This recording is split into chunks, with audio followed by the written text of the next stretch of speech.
Brasil tem quase 17 mil quilômetros de fronteira terrestre. A fronteira dos Estados Unidos com o México é 3.100 quilômetros. E os Estados Unidos, com todo aquele aporte tecnológico, tem dificuldades para controlar sua fronteira. Os pontos mais vulneráveis da fronteira brasileira, por incrível que pareça, não fica na área amazônica. A partir do centro-oeste para o sul, são áreas muito mais permeáveis. Existem uma infinidade de vias, né, pela qual você poderia desviar da BR, desviar da fiscalização de qualquer órgão que se instale na rodovia federal para atingir seu destino, seja Rio de Janeiro, São Paulo, de todos os estados que fazem fronteira com os países aqui na América do Sul. Sem dúvida, a fronteira mais problemática está em Mato Grosso do Sul. 60% da droga apreendida no país é apreendida em Mato Grosso do Sul.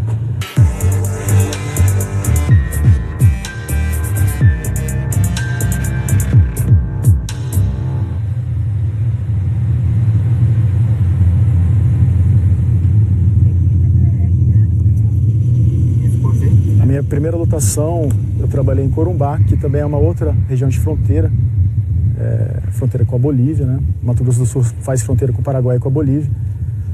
Depois de alguns anos trabalhando na fronteira, eu fui pro grupo de cães, grupo de operações com cães, o GOP. Quantos cães vocês têm aqui hoje? Hoje trabalhando aqui? Hoje aqui a gente está com 6 cães. São 5 para faro de droga e 1 para faro de pessoas de busca na mata. Onde que ficam os cachorros? Vai parar o... Vai parar o ônibus. Por quê? Você recebeu alguma mensagem? Não. Porque esse ônibus ele tem já um histórico, até porque ele vem de Ponta Porã. A gente conversa com você, mas o olho fica na estrada, né? Sim. E aí, comandante? Beleza? Você tá com quantos aí? Tem 18 passageiros. 18? Então eu vou lá pegar o cão. Tá ok. O faro dos cães, eles chegam onde os nossos olhos não conseguem enxergar. Essa aqui é a Maia. Por exemplo, fiscalizações em ônibus. Quando a gente abre aquele bagageiro, tem um monte de mala. Só deixa eu passar a Maia aqui, só um pouquinho. Procura. Uma fiscalização que demoraria 30, 40 minutos, 50 minutos, a gente faz em questões de 5 minutos, muitas vezes até menos. Isso, tá bom, garoto. Trabalhar. O procedimento, a gente desce todo mundo com bagagem de mão. Vamos descer do ônibus aqui, com cuidado. Pode trazer o cão. Joia. É aquele tráfico formiguinha. Que a pessoa ou leva a droga junto ao corpo, ou em bagagem de mão, bagagem... Achou. Coloca no bagageiro externo, na mala. Ou muitas vezes esconde até no ônibus, né? Quando é pouca coisa, a pessoa esconde no ônibus. Essa indicação dela é indicação passiva, ela senta. Deve estar aproximadamente aqui uns 30 quilos. Tudo maconha. Aproximadamente, né? Pessoal, vou pedir um pouquinho de paciência pra vocês, tá? Só pra gente fazer o procedimento e daqui a pouco a gente libera o ônibus, tá bom? O policial já desconfiou dele pra saber mais informações, né, da ocorrência. R$3.000. E pra onde que ia essa droga? Na entrevista ele falou que ele pegou a droga no Paraguai. Então isso se caracterizaria como tráfico internacional. Como ele é menor, a gente tem que encaminhar ele para a Polícia Civil, por causa do Conselho Tutelar. É comum o que aconteceu hoje? É comum. Isso é comum. Isso é rotineiro. É evidente que situações você fica tenso, né? Se eu falasse para você que a gente não fica com medo, eu estaria mentindo. Todas as pessoas têm medo, né? Inclusive o medo é bom. O medo faz a gente ter aquele cuidado a mais. E Paraguai, né? Sem fiscalizar. Pra gente estar aqui no posto de Ponta Porã. Mais pro canto, por favor. É uma unidade operacional onde tem o maior número de ocorrências criminais do país, principalmente no que diz respeito à apreensão de drogas. Meu nome é Manuela Reis, eu sou natural de Minas Gerais, eu sou formada em Ciências Biológicas, entrei na Polícia Rodoviária Federal em 2016 boa tarde. Documentação do veículo, habilitação, por favor. A gente observa que aqui o Mato Grosso do Sul é um estado muito complexo por ter toda a sua fronteira oeste divisa com outros países, tanto com a Bolívia, tanto com o Paraguai. E em todo o estado a gente consegue observar infrações, seja o tráfico de drogas, o contrabando de mercadorias, cigarros, armas e munições. –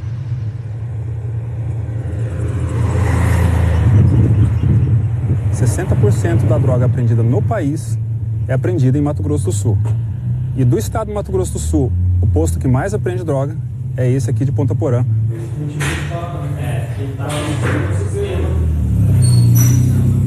Embora a gente tenha esse grande volume de apreensões, o menor efetivo hoje da Polícia Rodoviária Federal está aqui em Mato Grosso do Sul.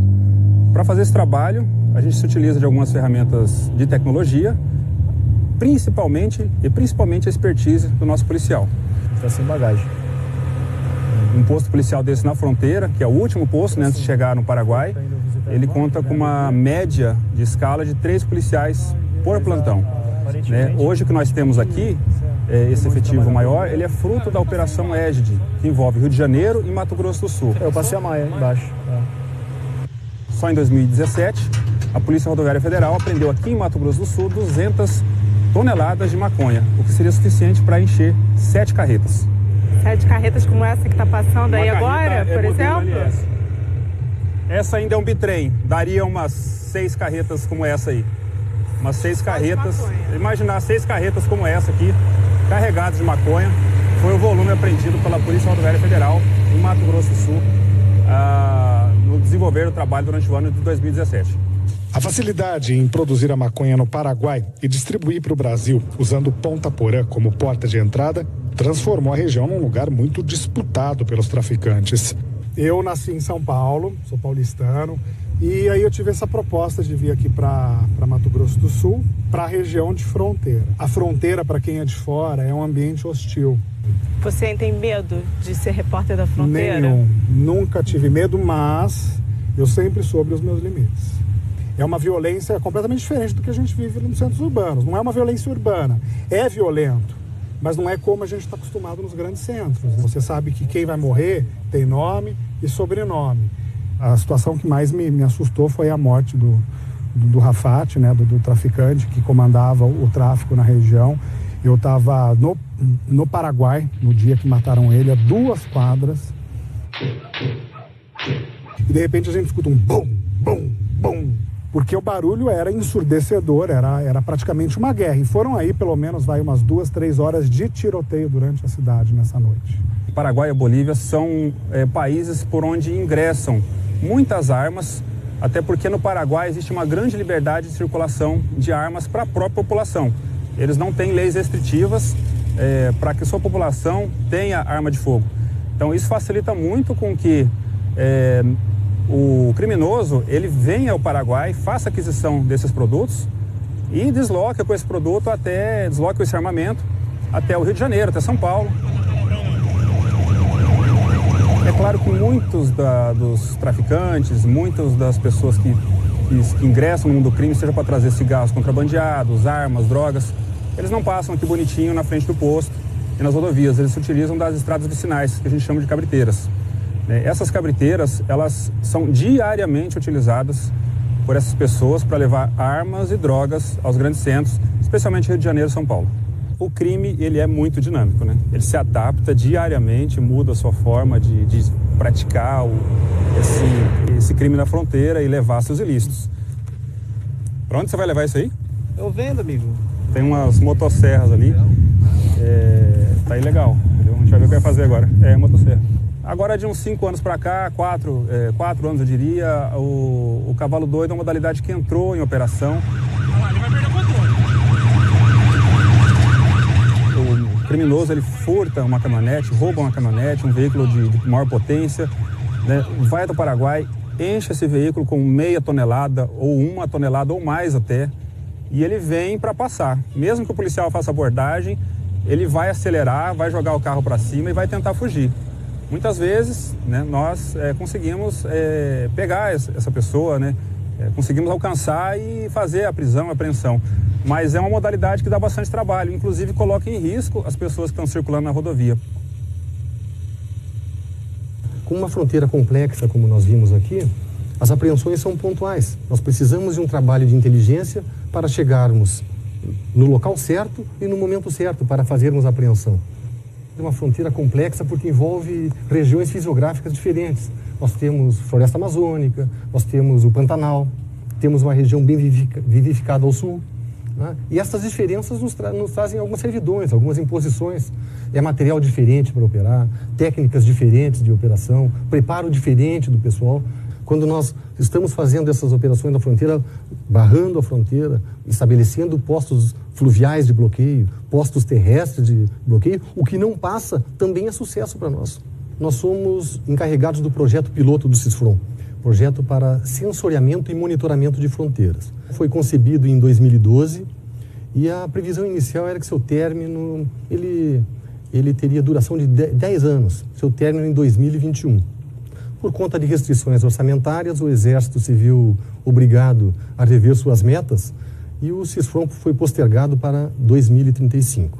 E nesse meio tempo a tecnologia se torna obsoleta muito rápido também. Esse é um dos problemas que nós temos. Como nós falamos neste projeto piloto, nós estamos validando os sistemas, conhecendo os sistemas e verificando se esses sistemas são próprios para nós, para emprego no CISFRON. Como a tecnologia muda com uma rapidez muito grande, nós corremos o risco de, daqui a algum tempo, esses sistemas que nós testamos hoje, validamos hoje, já estarem obsoletos. Este slide ele mostra uma operação que para nós é permanente. Mostra que nós estamos na fronteira 24 horas por dia, 7 dias por semana, ao longo de todo o ano. Nós temos a região de Corumbá, temos região de Porto Murtinho, Ponta Porã e aquela região de Mundo Novo mais ao sul. Esse aqui é o centro de operações. Isso aqui funciona como o coração do trabalho da brigada. Nós temos unidades, tanto para o interior, como por exemplo um regimento em Campo Grande, quanto as nossas unidades de fronteira. E vocês vão ver operando lá em Mundo Novo esses equipamentos aqui, que permitem que os militares lancem os dados, acompanhem, por exemplo, o resultado de uma patrulha, o resultado de uma vigilância, o resultado de uma apreensão. Boa tarde. Uma abordagem de rotina do Exército Brasileiro, aumentar a segurança aqui na fronteira. A gente vai sair agora do aeroporto de Dourados para a cidade de Mundo Novo nesse helicóptero do Exército. A cidade fica a 250 quilômetros daqui e fica bem na fronteira com o estado do Paraná e o Paraguai.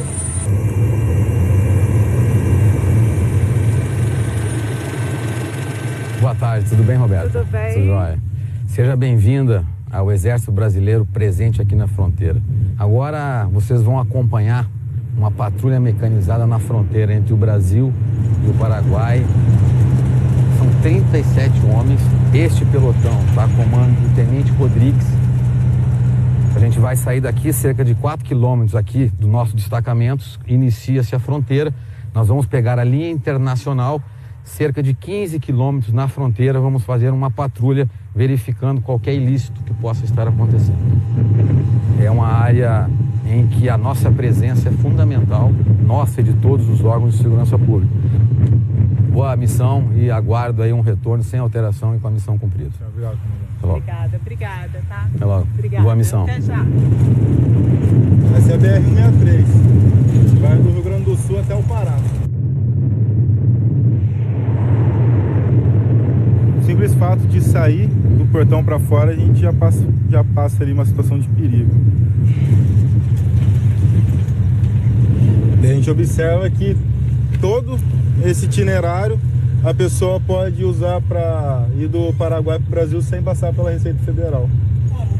É só atravessar a rua. Aqui, por exemplo, é um acesso Paraguai-Brasil. E tudo isso, todos esses itinerários cortam a Receita Federal. É uma área muito fácil de estar entrando com diversos ilícitos. Então, drogas, contrabando de cigarro, tráfico de armas. Então, são diversas entradas secundárias ali que desviam da aduana brasileira. Aqui é um ponto bom que no fundo vai mostrar o Exército Paraguaio. A gente deu uma parada aqui, desceu do carro. A gente está bem na fronteira Brasil-Paraguai. O tenente Rodrigues, ele não pode passar essa fronteira seca, né, tenente? Ele vai ficar aqui, mas eu vou passar. A partir daquele marco ali, já é Paraguai.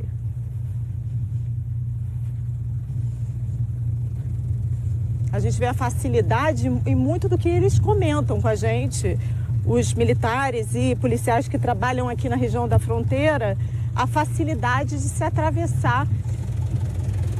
Já estamos no Paraguai. Essa coluna, ela está dividindo o meio. É 50 metros no total, é 25 de cada lado. É fácil de atravessar ali? Sim, com certeza. Vamos voltar para o Brasil. A maior dificuldade é que realmente aqui se tornou um local muito permeável. Então, contrabandista, traficante, então aqui realmente é uma operação que é uma operação presença, mas que a gente está frente a frente realmente com criminosos.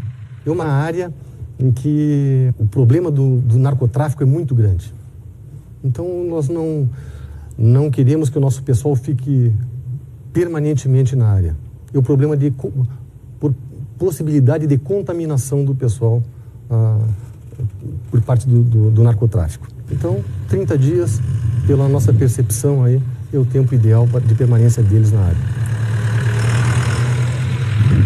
Diversos dos nossos servidores que atuam na repressão são monitorados. Sabem na hora que eles saíram de casa, sabem na hora que eles saíram do órgão para fazer uma repressão, uma vigilância, e passam a informação de um para o outro.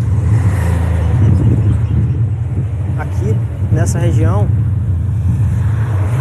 muitos dos chefões assim, do contrabando, eles começaram a atuar residindo no Brasil, mas hoje em dia eles perceberam que é mais fácil eles atravessarem a fronteira e eles comandam tudo de lá. O criminoso, ele usa de todo tipo de artifício para observar a atuação enquanto polícia aqui. Existem olheiros, né, que carregam rádios amadores tipo PX, veículos batedores que vão na frente, passam 2, 3 vezes aqui para ver como é que está a fiscalização.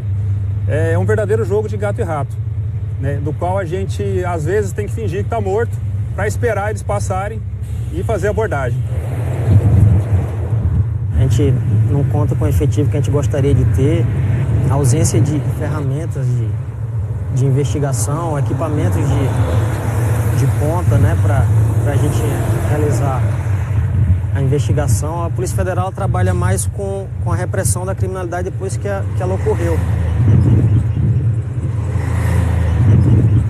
Hoje, o estado que mais apreende droga no país tem o menor efetivo da Polícia Rodoviária Federal. Então, é uma realidade que a gente tem tentado sensibilizar nossas autoridades da necessidade de mudar, porque grande parte dos problemas que ocorrem em Rio de Janeiro e São Paulo, né, com toda aquela violência, poderiam ser evitados se a gente tivesse uma fiscalização mais reforçada. Quanto mais operação, melhor a percepção da sociedade de segurança, mas não necessariamente é mais efetiva. O trabalho de inteligência tem que subsidiar tudo. Nós temos de fazer operações que deem resultado. Se considerar a extensão da nossa fronteira e comparar com outros países, pensar em colocar efetivos humanos nessa área seria inviável. A solução é tecnológica. Ela passa naturalmente por tecnologia incorporada a sistemas que permita se fazerem presentes quando houver ameaça ou ilícito.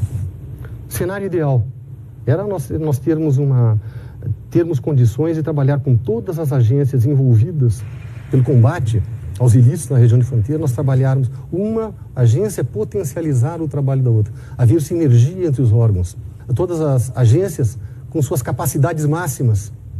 Aí seria o cenário ideal.